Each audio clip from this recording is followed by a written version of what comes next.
पिछले कल देर रात को एयर इंडिया की फ्लाइट में 240 भारतीय छात्र और नागरिक यूक्रेन से भारत वापस आ चुके हैं। यूक्रेन में इंडियन स्टूडेंट्स के ऊपर कितना तनाव था, इस बात का अंदाजा आप इसी बात से लगा सकते हैं कि एयर इंडिया का प्लेन जैसे यूक्रेन से भारत में लैंड हुआ, उसके बाद कई सारे भारतीय छात्रों ने जोर जोर से चिल्लाकर भारत माता की जय के नारे लगाए। इसी के साथ कई सारे इंडियन स्टूडेंट्स ऐसे भी हैं जो यूक्रेन से भारत आने से इनकार कर रहे हैं। भारत आने से पहले ये सारे इंडियन स्टूडेंट्स यूक्रेन की मेडिकल यूनिवर्सिटी से आश्वासन चाहते हैं कि यूक्रेन रशिया विवाद के कारण उनकी डिग्री बिल्कुल भी प्रभावित नहीं होगी।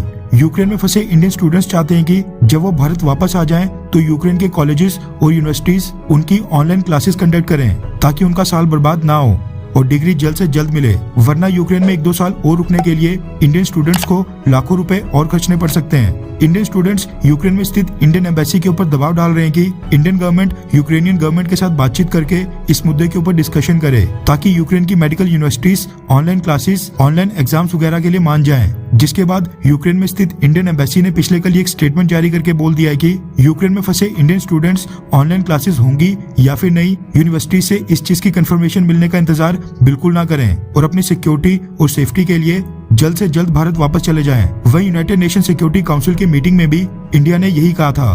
भारत ने कहा था कि फिलहाल के लिए हमारी प्रायोरिटी यही है कि हम यूक्रेन में अपने नागरिकों और स्टूडेंट्स की सेफ्टी सुनिश्चित कर सकें। इसके अलावा भारत ने यूक्रेन, रशिया या रशिया द्वारा दोनेस्क और लुहांस्क को एक देश के रूप में मान्यता देने या वहां पर सेना, टैंक्स या आर्मर्ड व्हीकल्स भेजने के ऊपर बिल्कुल कुछ नहीं बोला है। लेकिन पिछले कल प्राइम मिनिस्टर नरेंद्र मोदी की तरफ से एक स्टेटमेंट आई जिसका इशारा यूक्रेन रशिया विवाद की तरफ था। ये रिपोर्ट कवर की है हिंदुस्तान टाइम्स ने, जिसके मुताबिक नरेंद्र मोदी ने यूक्रेन रशिया विवाद की ओर इशारा करते हुए कहा है कि टफ टाइम एक टफ नेता को पुकारता है। दरअसल पिछले कल प्राइम मिनिस्टर नरेंद्र मोदी लखनऊ के बहरेच में एक रैली को संबोधित कर रहे थे।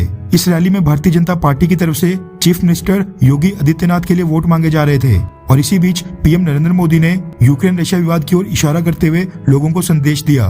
प्राइम मिनिस्टर नरेंद्र मोदी ने कहा कि आप लोग देख रहे हैं कि दुनिया में कितनी उथल पुथल मची हुई है। जब चारों तरफ कल क्या होगा, परसों क्या होगा, गिनतियां चलती हों, ऐसे में भारत को ताकतवर होना चाहिए कि नहीं होना चाहिए। आज भारत का ताकतवर होना न सिर्फ भारत के लिए बल्कि पूरी मानवता के लिए बहुत ही ज्यादा जरूरी है। सुहेल देव की धरती के लोगों का एक एक वोट देश को मजबूती देगा। स्कूल में भी कोई ढीला ढाला मास्टर जी क्या बच्चों को पसंद आता है? उनके परिवारजनों को पसंद आता है क्या? आपके इलाके में दरोगा भी अगर बिल्कुल ढीला ढाला हो तो किसी को पसंद आता है क्या? इतना बड़ा देश, इतना बड़ा प्रदेश, जिम्मेवारी भी मजबूत कंधों के ऊपर ही होनी चाहिए कि नहीं?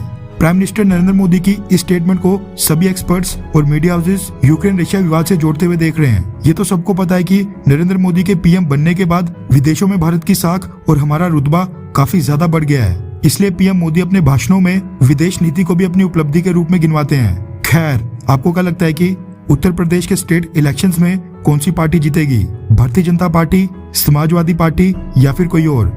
नीचे कमेंट करके अपनी राय जरूर बताएं।